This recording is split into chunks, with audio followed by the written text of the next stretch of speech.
بسم اللہ الرحمن الرحیم۔ مولانا جلال الدین رومی رحمۃ اللہ علیہ فرماتے ہیں کہ ایک کانٹا روتے ہوئے اللہ سے کہہ رہا تھا کہ میں نے صلحہ کی زبان سے یہ سنا ہے کہ آپ کا نام ستار العیوب ہے، یعنی عیبوں کو چھپانے والا، لیکن آپ نے مجھے کانٹا بنایا، میرا عیب کو کون چھپائے گا؟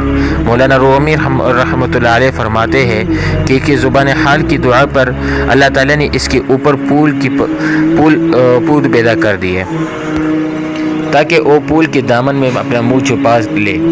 بتائیے، گلاب کے پھول کے نیچے کانٹے ہوتے ہیں یا نہیں؟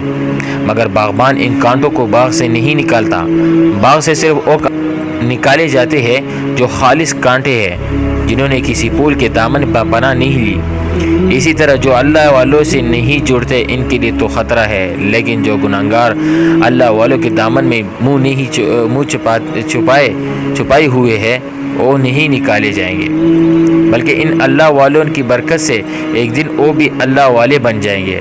دنیا کے کانٹے تو پھولوں کے دامن میں کانٹے ہی رہتے ہیں، لیکن اللہ والے ایسے پھول ہیں کہ ان کی صحبت میں رہنے والے کانٹے بھی پھول بن جاتے ہیں۔